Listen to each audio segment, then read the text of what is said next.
Hello, YouTube. Welcome in, welcome in. So yes, let's get it out of the way first. I have a new little model. This is kind of like a alternate model option. It's very cute. I love it. It was really good. If you want to see the debut of it, it's one of my more recent live streams that I did. I'll try to put a link into the thing. Yeah.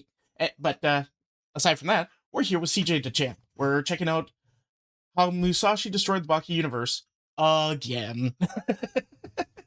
I'm assuming this is a new season of Baki. Haven't had a chance to watch it yet.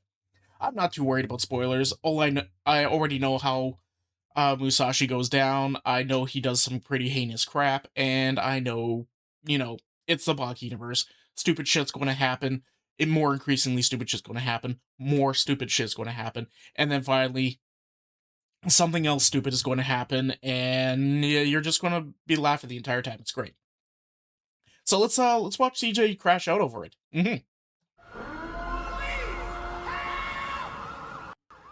Musashi disappeared into the shadows and started hunting down every single SWAT team member. Just like how Roberta was hunting down those special forces in Black Lagoon. These two officers were talking about a plan. And the guy that this dude was talking to lifted up his finger in terror and told him, "Sir, he's behind you." He's right behind me, isn't he? Hi. Oh, fuck me. Oh, he did. Oh, he not gonna be in the next season of Baki. All right, ladies and gentlemen, I know it's been a minute since we've done this, but welcome back to the Forbidden Files, the series where we go over the cases of some of the biggest threats to society in fiction. And today we will be taking the second look at the greatest swordsman in real life history who technically got isekai into the Baki universe for shits and giggles. And then proceeded to isekai another one of the members of the Baki universe. I still can't believe that, right? Wait, sorry. Oh, what's his name? I want to say. Damn it! I'm drawing a blank. They have such interesting names, and it's hard to keep track of some of them. But one of them actually got isekai after fighting Musashi. It's so stupid. Miyamoto Musashi. Now I'm gonna let y'all know this before we even get started. This is one of the nastiest part 2s I've ever done. All I'm gonna say is that we went from having random street fights to becoming a national security threat to the entire country of Japan. 5-star wanted level and everything. Bro had to go. So without further Yeah, that makes sense for Musashi. Let's be perfectly honest. That makes a little bit of sense for Musashi. Case 1. Domesticating a caveman and assaulting Albert Einstein. So what? That is a sentence I'm sure nobody has ever expected to ever hear. Domesticating a caveman and doing what? Domesticating a caveman and assaulting Albert Einstein. and assaulting Albert Einstein. So Albert Einstein told the authorities to go in the sewers and find the legend. Oh, okay. So this is Albert Einstein. This isn't actually Albert Einstein. This is, I mean, that would make sense for them to do because they figured out how to clone Musashi, right? It would make sense for them to then want to bring back other prolific figures from history in order to, potentially further mankind and, wake some people up. This is just the lead scientist that was in charge of Musashi's revival. That's all it was. Legendary fighter of the Ooga Booga style. And that legendary fighter is, of course, Pickle. So the authorities went into the sewers and dumped gallons of chloroform so they could knock Pickle out and transport him to Albert Einstein. So when they delivered Pickle to Einstein, they dumped gallons of chloroform in order to calm this fucker down. So I would probably only knock him out for a little while. Like, they did this to him in the main arena. Like, they had to tranquilize, like, put in, like, a knockout gas in the entirety of the arena. Take out all the oxygen, basically, just to knock this guy out for 5 minutes. So they can then, transport him to a safer spot.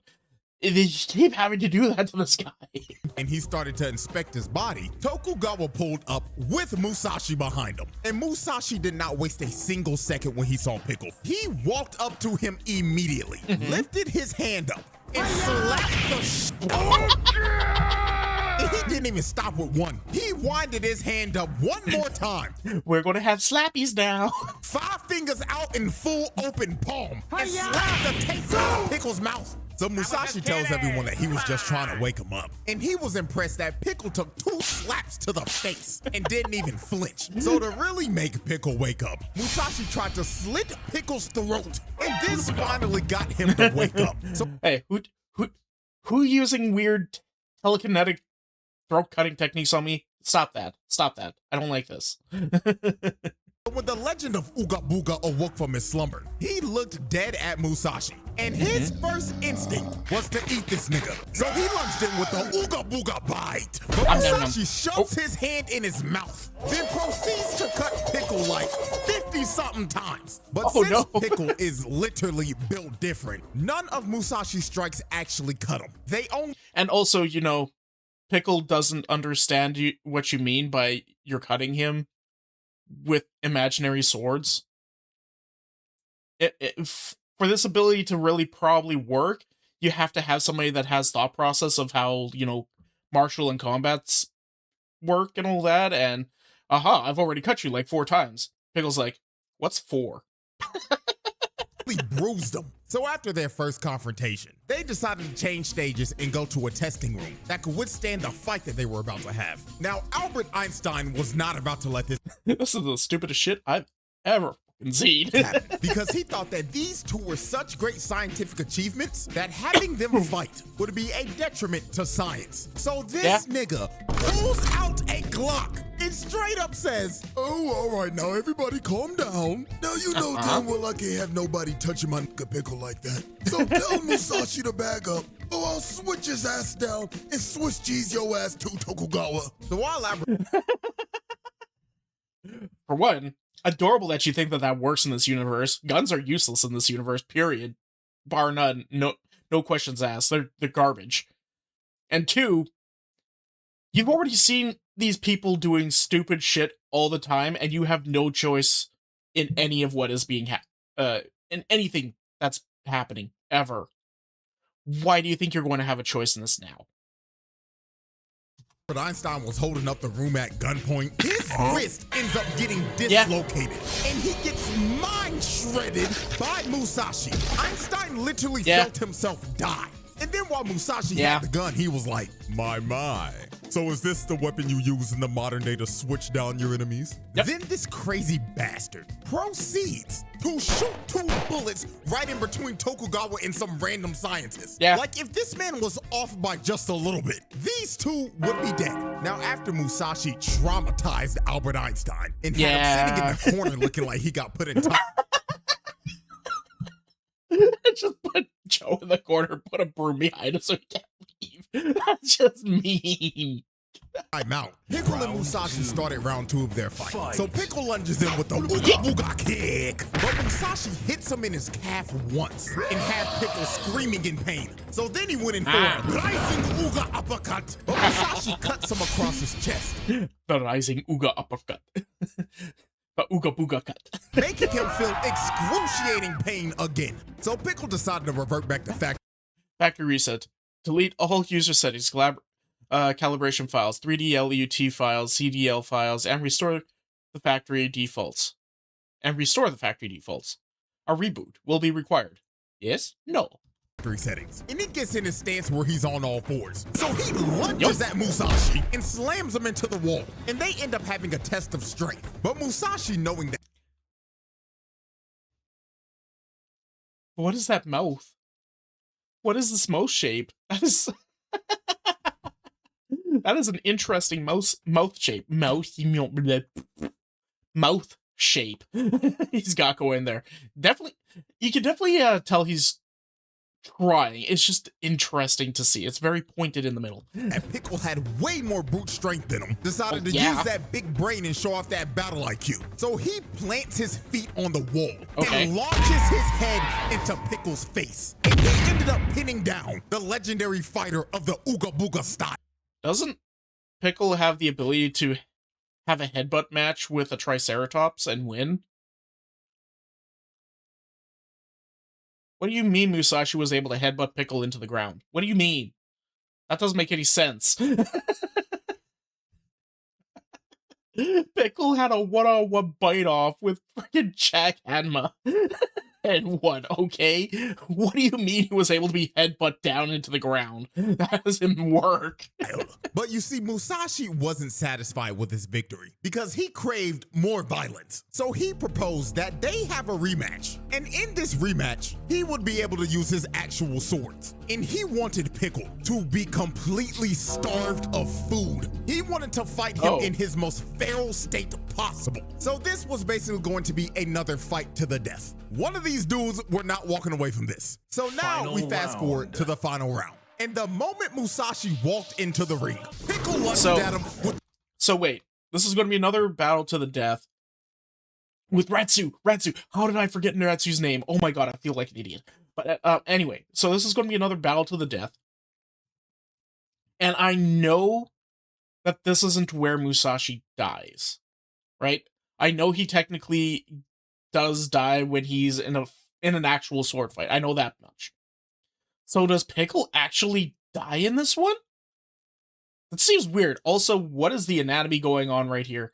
We got his little booty cheek right here, and then his leg is going out. His knee is pointing way off into fucking Narnia, but his leg is still going just straight down. He has like a 45-degree turn to the side with his knee, not backwards, to the side. Oh, Baki, anatomy, I love you. Man, Baki anatomy plus JoJo poses. How crazy would that shit be? But Musashi had quick draw, quick forward sword. So he swings his sword into Pickle's face. But Pickle's body was so strong, his muscles stopped the sword from cutting through him.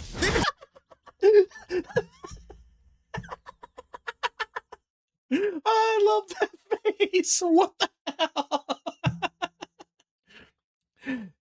These are artists who did not, like, if you were to give this to some artists nowadays, myself included, I'm not going to even deny this. If you would give this to a lot of artists nowadays, they'd instantly turn on the symmetry tool and be like, okay, I'm just going to get to work here. But not these artists.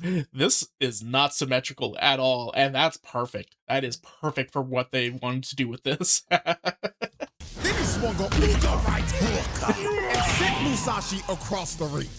How's that sword working for you, bud? Look at the way he hit the wall. Bro got his arms crossed looking like he just had a seizure mid-hit, and his busted-ass sandals got flung off too. Now during... That's bad luck.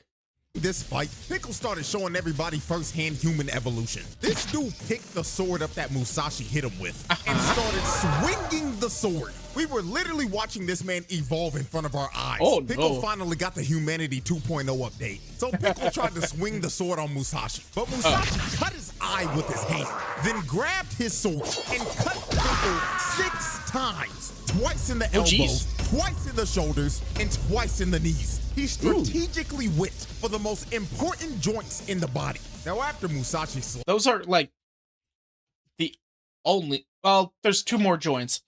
The booty. The booty and the hips. I guess there's also the wrists and the ankles, and then around the neck. But, like, I guess these ones are kind of the most important for actual mobility. So, yeah. Sliced up Pickle's joints. Pickle started transforming into his legendary super Ooga Booga form. I'm sorry, Pickle, you about to throw it back. Oh my god. That is a pose that a lot of twerkers would kill to have. Holy crap. Look at that.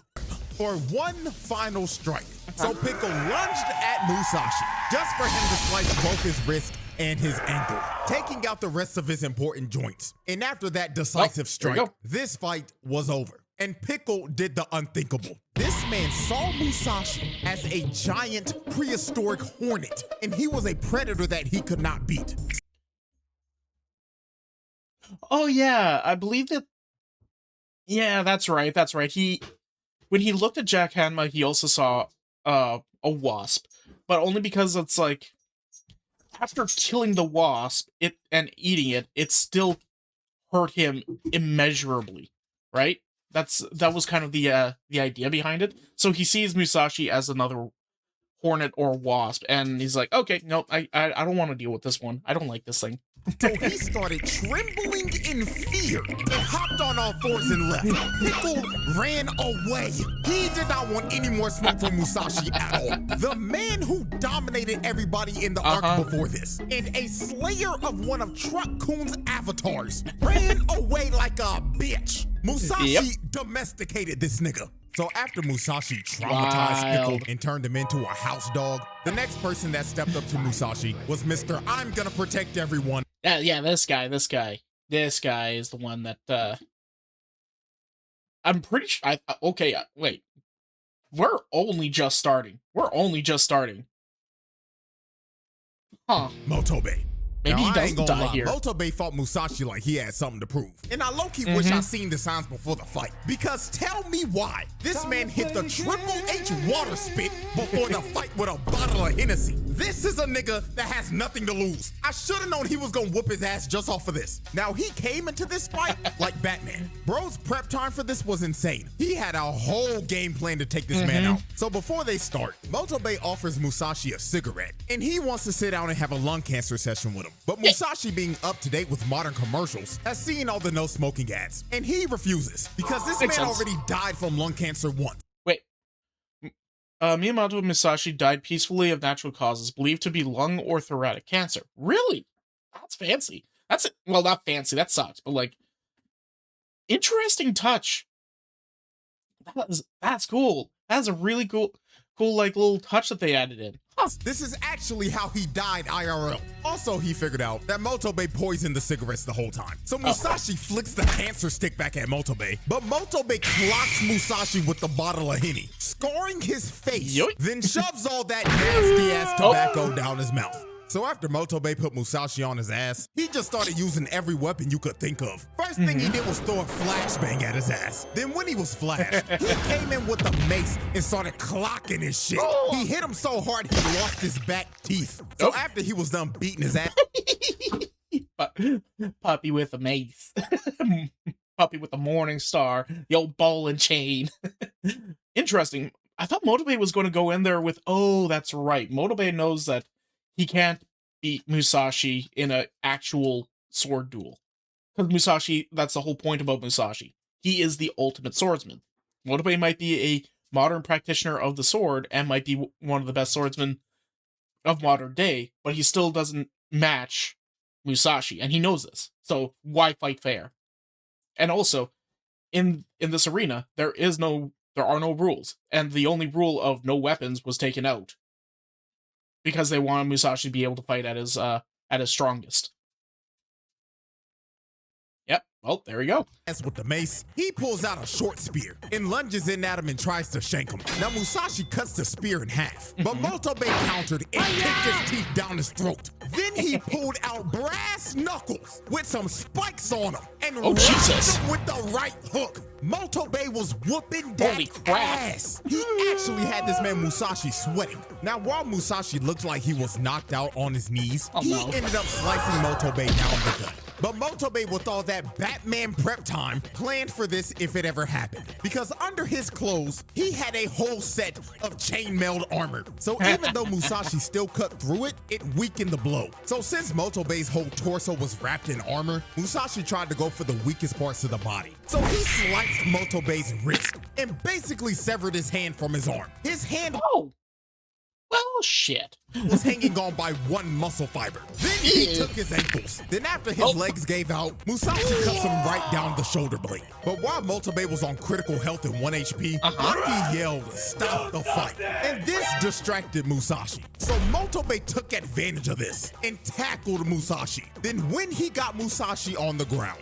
He did the exact same shit Mark did to Conquest. If your limbs ain't working, then use your hard-ass head. So he started headbutting Musashi over and over again. Bro was shoving his skull into his face. Then he took Musashi's back and started to choke him out. And Musashi was fighting to get out of the hold. He shoved his sword right back in the shoulder blade wound. But Motobe did not care. He was going to put Musashi to sleep. So after about a good 10 seconds, Motobe did the unthinkable. He made Musashi go night-night.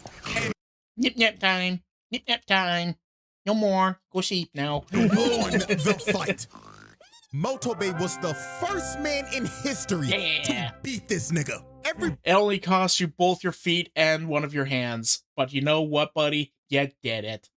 You did. You did it a thing. Everybody watching the fight were in shock because they couldn't believe what they just saw. They just witnessed the biggest upset in history. This was like when The Undertaker's WrestleMania streak ended. Complete shock. Niggas had no clue what the they just witnessed. And Musashi actually just took this loss on the chin. He admitted defeat and just straight up walked away. But what was about to transpire after Musashi lost?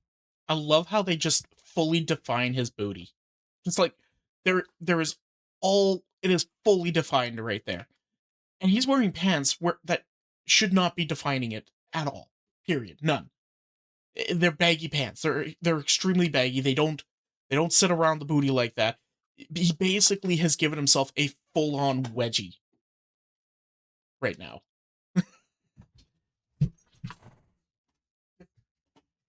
It's fine. It's fine.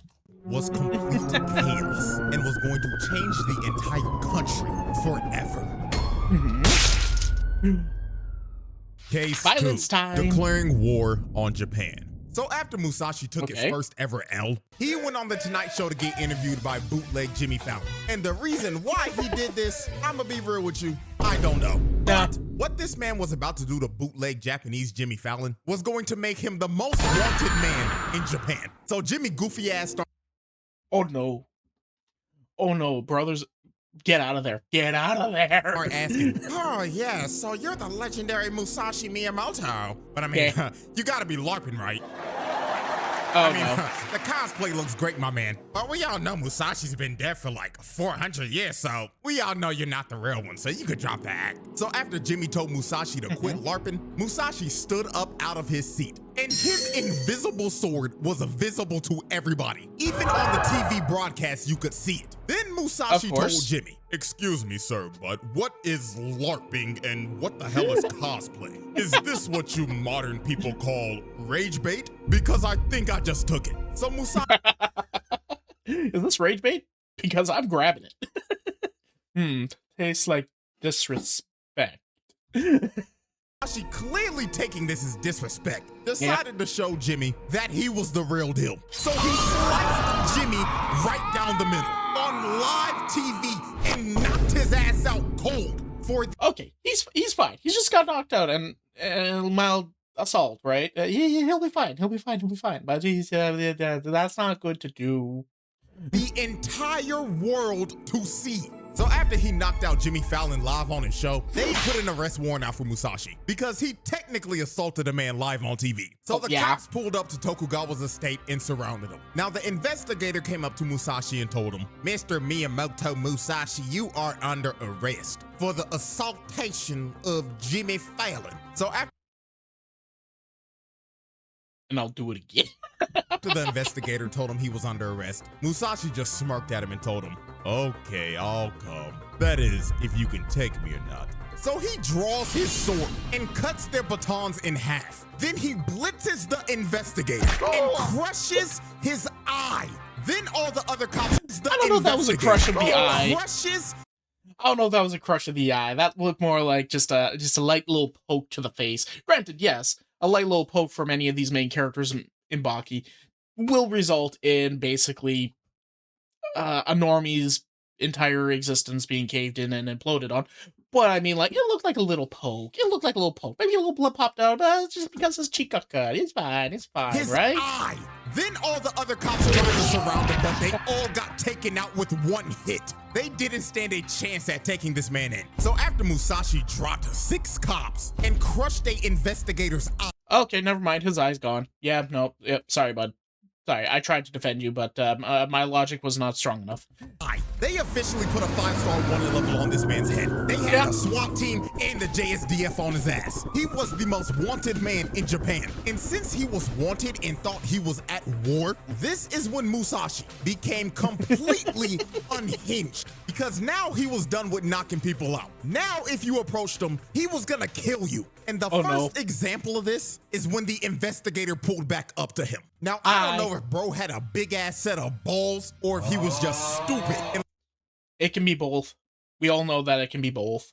Lost brain cells when Musashi punched him earlier because he really had the audacity to approach this man alone. Looking like some freaking gang leader or something like that. Like he's part of the Yakuza or something like that. Hands in his pocket, leaning forward and all that. Just, what are you doing, bud? What are you doing? This is not smart. So he whips out his gun and tells him, "All right, Mr. Musashi, you are surrounded." Mr. Miyamoto Musashi, if that is indeed your real name.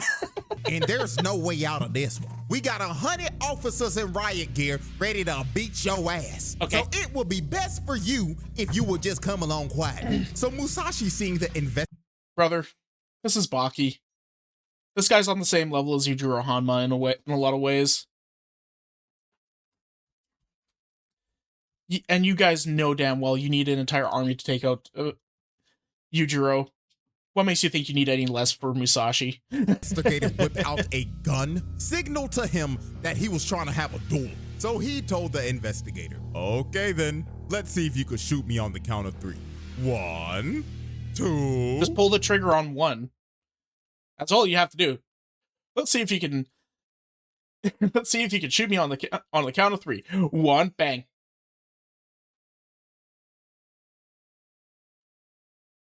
I win.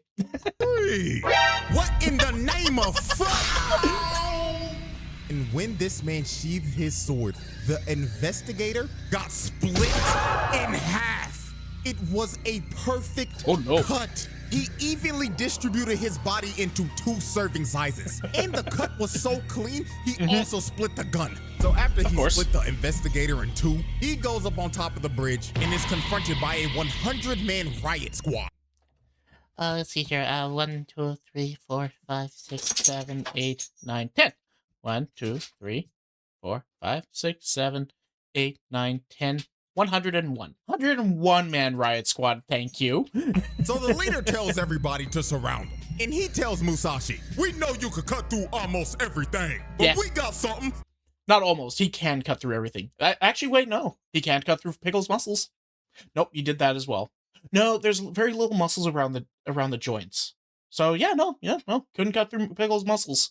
That your ass can't even cut. Boys, hose his ass down. So they shoot a high-powered water hose at this man, but Musashi dodged and weaved the high-powered water. Then he jumped.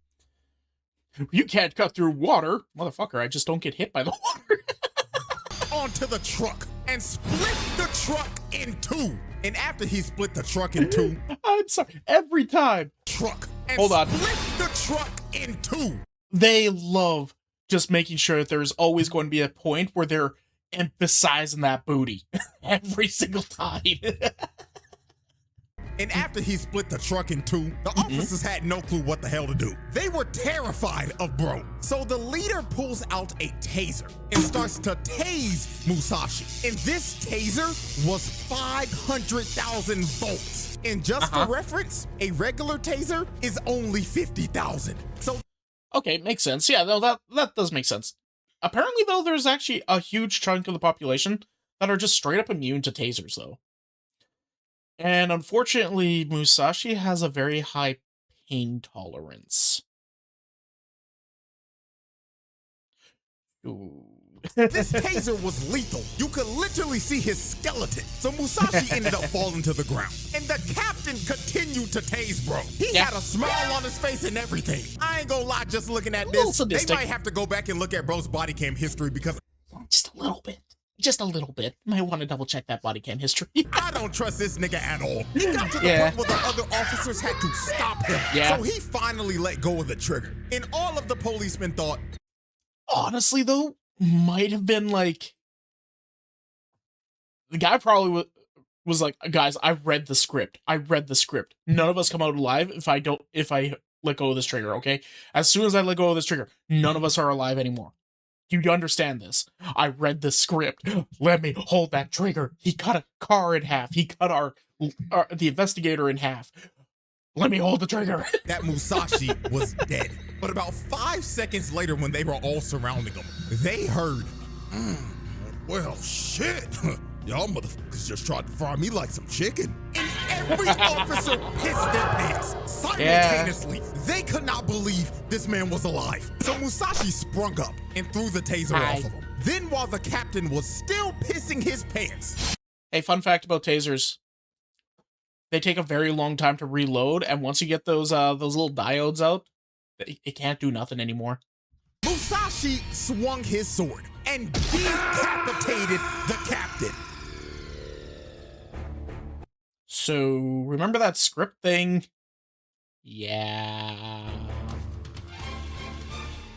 Bro went out in one of the worst ways I've ever seen somebody go out. He pissed his pants and got decapitated at the same time. His legacy in that police department is cooked. They all gonna remember bro's last moments was him pissing his pants while getting beheaded. So after all of this happened, he went up to this one trooper, and to assert his dominance, he cut a riot shield into pieces. Then after he shredded the dude's riot shield, he told all the other officers, pick up your dead and get the hell out of my way. And guess what all those 99 troopers did? They were good boys and did exactly what he said. I don't know if this is actually if this is coping and or, false direction. But why am I feeling like this is very much a false direction? And they're just going to be like, oh, no, just kidding. They rushed him. They picked up the dead Holy shit, they actually did. And got the hell out of bro's way. They just let him walk because they knew they couldn't do anything to stop him. So after they let Musashi go, the Prime Minister of Japan decided to deploy everything at this man and just lock down the whole city. Because Musashi at this point was considered a Avengers level threat. He had to go. So they pulled up on him with a bunch of armored trucks and choppers. But all this man did was... now that I think about it, the only people he's actually, killed, he didn't kill Jimmy Fallon. The only people he's killed so far are people that held a gun to him. Held deadly threat to him. The investigator held a gun at him, and the one SWAT team guy had the stun gun at him. Well, super stun gun, right? He didn't kill anybody else who didn't pull a gun yet. Interesting. Not that that's any good. Not that that's good or anything like that, obviously. But technically, it's mostly been self-defense, right? Smile because he was excited that he had the opportunity to test his swordsmanship against the modern army. So Musashi disappeared into the shadows and he started picking everybody off like Roberta did to the special forces in Black Lagoon. These two officers were talking. I still need to watch Black Lagoon. Talking about a plan. And the guy that this dude was talking to lifted up his finger in terror and told him, Sir, he's behind you. Hi. Fuck me. So after Musashi murdered the first guard, he cuts off the other poor guy's arms and disperses back into the dark. So, technically speaking, now I'm incorrect because he killed one of the guards without him having a gun, and the other guard had a gun. But yeah, okay, fair enough. That I guess all these guys drove up. No. The self-defense thing is out of the question now. The entire National Guard was called on you. You're done. And since he had everybody confused and bamboozled, and they had no sort of plan at all, they were easy pickings for Musashi. He would pick off one, then disappear. Then he would appear again. And he kept on doing this over and over again, because they had no coordination at all. And he was too fast. Which makes no sense for a SWAT team. No sense whatsoever. None. There is no way they would have gone into this without some sort of a plan, okay? They mobilize a SWAT team, they are going in there with a plan, with an actual directive, and they're not just going to stand there like a bunch of idiots. That is one of the goofy things about the Baki universe. It seems like they only have a bunch of, dumbasses running anything with any kind of power, right? They couldn't see him. This ended up turning into a bloodbath. Body parts were everywhere because multiple SWAT team members were getting chopped in half. And if you're wondering, CJ, why can't they just shoot him with a gun? Oh, they tried, but they couldn't hit him at all. They had that good old stormtrooper aim. Can't hit shit from a foot away. This one guy tried to switch him down, but he jumped over his bullets and made him eat a knee to the face. Also, just to add on, that knee strike was so strong it shattered a bulletproof visor. So the nigga that got hit by that is probably dead. So this one guy tried to get the situation under control and told everybody to surround the cars that he was moving between. But out of nowhere, Musashi appears on top of the car and jumps down and slices the commander in half.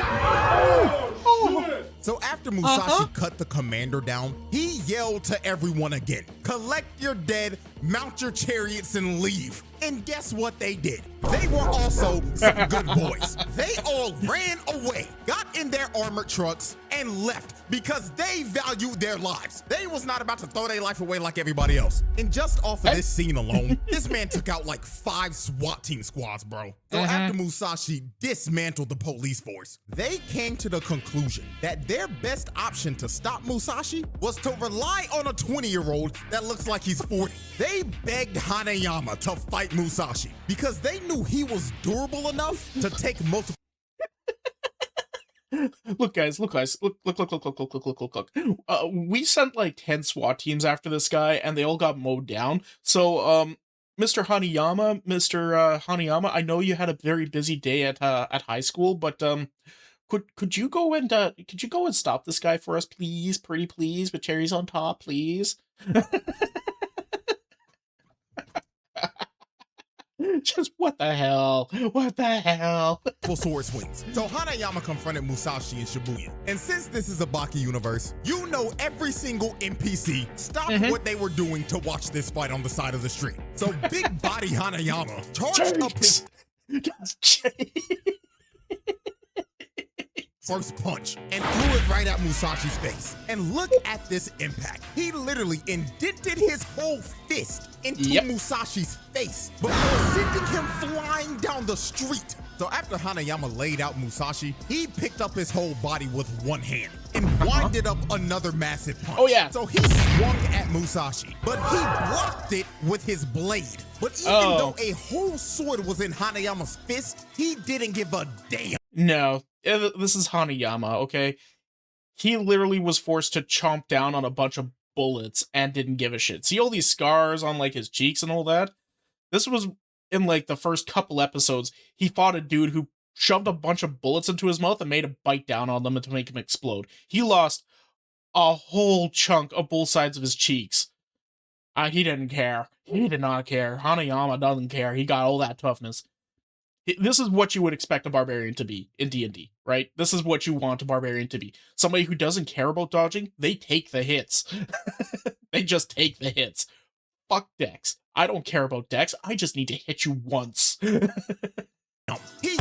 another punch at Musashi's face with the sword in his fist and sent him rolling down the street like a bowling ball.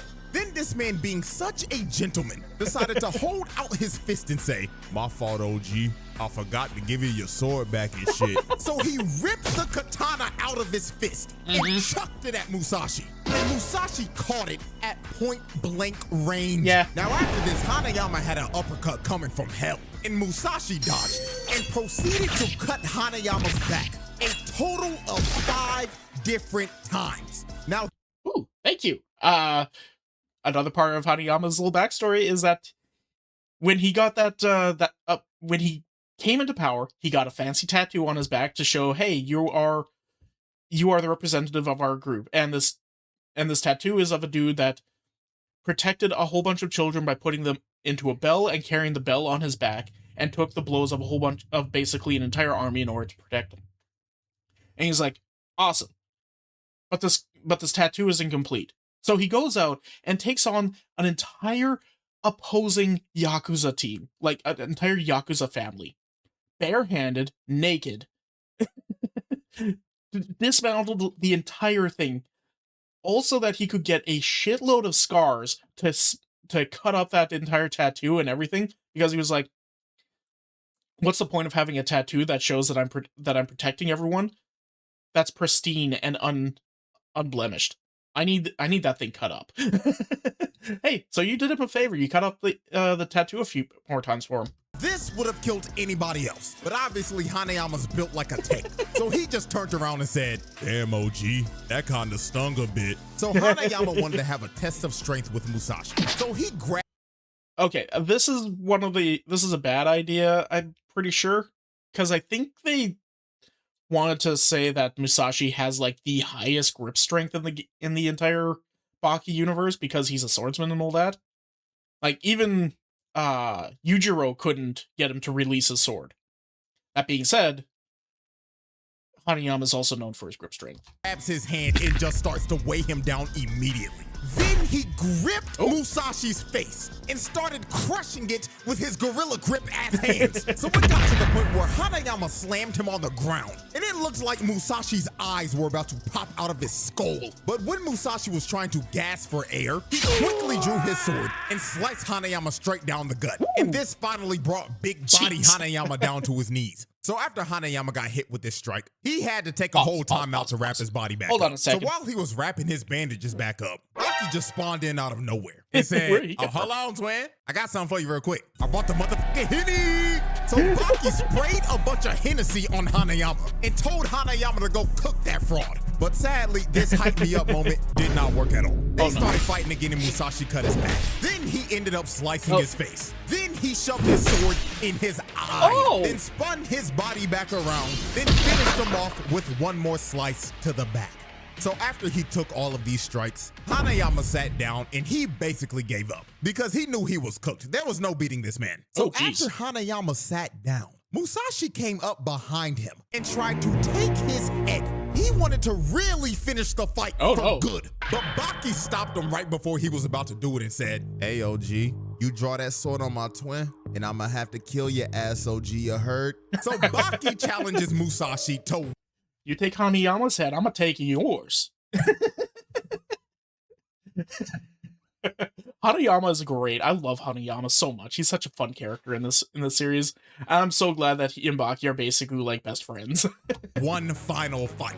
And he was actually going to take this fight seriously and not get embarrassed like he did last time. So they have their final fight in the underground arena. And obviously, because this is the Baki universe, there was an entire live crowd of people that paid to watch this shit. Hell, even Biscuit flew from America to watch this fight. Now, he broke out of prison again. Obviously, he came alone because he can't take his wife with him. And if he even tried to bring her big ass on that flight is crashing down and it will be joining the likes of Malaysia Airlines. So Baki and Musashi score off for their final fight to the death. Now, the first thing Baki does is throw a kick at him. And the kick whiffed like crazy. All it did was catch one of his eyebrow hairs on his toe. So Baki tried to play it off like, "Damn, OG, if that land on your chin, you going night-night, twin." But then Musashi just smiled at him and told him, "Impressive, little nigga. But tell me, how do your ankles feel right now?" And the moment he said that, Baki fell on his ass. And he realizes Musashi broke his ankles. And while he was on the ground processing what just happened, Musashi shoves the bottom of his sandal in his face. Even though this was a fight to the death, this was a cheap shot of hell. Musashi is a dirty ass fighter. I cannot. Oh yeah, no. Musashi doesn't care. Like when it's a fight to the death, you either win or you die. Okay, there's no rules in these sorts of things, and he heard them say it straight up. We got no rules here. There's no rules. The only rule is that you're not allowed to use weapons. And guess what we just did for your fight specifically? You're allowed to use weapons. So we got no rules. So since Musashi was gonna fight like that, Baki was like, "Fine, I'll fight like a dirty son bitch too." So Musashi leaps towards Baki, but Baki, unlocking the speed force, disappeared for like a good second. And then when he reappeared, he punched him 3 times and punched him in the balls. And that dick punch that he threw damn near knocked bro out. This is probably the hardest bro has ever been hit in his life. Look at this nigga. He is huffing and puffing, and he is grabbing. I don't know. I'm pretty sure Hanayama's punches were probably a little bit harder. But then again, these were Baki punches, main character punches, and it was like 3 or 4 times, and one of them was right to the nuts. So yeah, fair enough then. Having his balls thinking he lost them like Okaroon. So after Musashi recovered from getting his testes eviscerated, he was like, all right, little bro, I gotta get you back somehow. So Baki went in for a swing, but Musashi cut him across the torso. Then he grabbed his arm and told him, let's see how you like your balls getting crushed. Knees Baki in the dick. I ain't gonna lie to y'all, when I first watched this, I low-key felt the pain of this shit through the screen. Like, look at this man Baki, bro. Bro's in pure pain. I ain't gonna lie, Baki fans, y'all might not have to worry about a Baki next generation.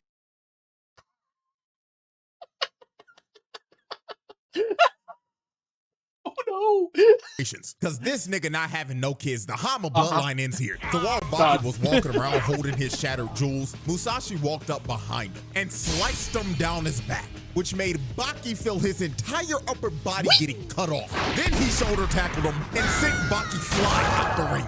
So after Musashi hit Baki with a ring out, Baki recovered and tossed Musashi's sword to him. And Baki picked up the other one. So when he had Musashi's other sword, Baki started talking shit, saying he was gonna copy his techniques and slaughter Musashi. And he was doing this so he could get Musashi to act arrogant and make a mistake. So he threw Musashi's second sword at him. And Musashi, being an arrogant bastard and wanting to— I'm just going to catch it. Yeah, I'm just going to catch it. I mean, I did that when I did when Hanayama did it.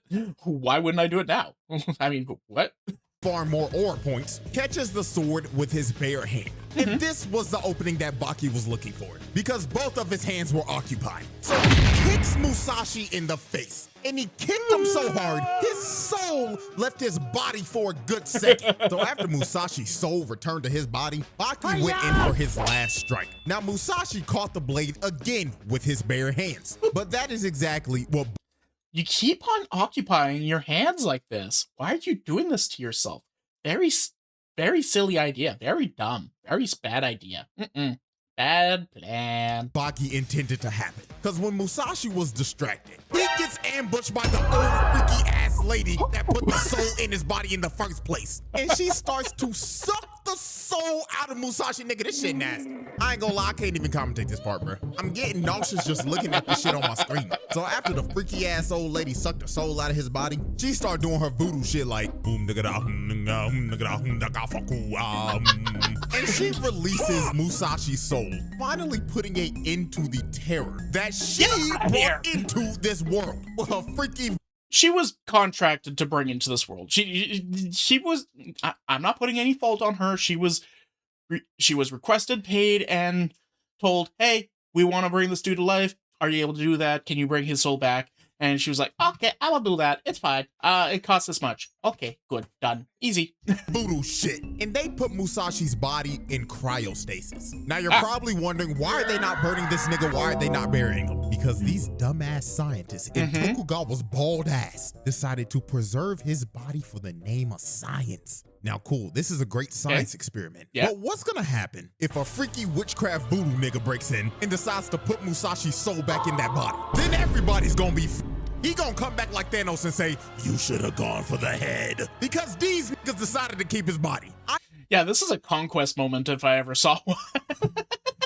I am 99% sure that Tokugawa and these scientists will make great friends with Cecil, because the one thing they got in common— This is not pre-watch. This is not pre-watch. I promise this is not pre-watch. —is not finishing the job. And with that, ladies and gentlemen, that is the end of the Musashi Files. Unless they bring this man back with more voodoo magic. And if they do, then God help everybody in that universe. That whole police department need to pray, Albert Einstein need to pray, and Jimmy Fallon ass, because if he interview him again with all that rage bait, that might be the last interview he ever does. Their best bet is probably offering up the entire economy up to Yujiro and telling them, "Here, nigga, damn, here's everybody's tax dollars. Now please save us," because he the only chance they got. But with that being said, this case is closed. And I will see y'all again soon for some more Forbidden Files. Absolutely fantastic. Thank you so much. Guys, make sure you go and check out CJ's channel. He makes amazing shit. Like, this is so fun. Hopefully you guys like the little model. I really enjoy it. It's really bouncy and fun. If you want to see more, make sure you check out more videos. I upload twice a day, every day. Yeah, and also check out my live streams. Yeah. Anyway, have a good one. We'll talk to you guys later. Check out the original, and we'll see you guys next time. Bye-bye. Ah, there it is. That's what I had to do. God.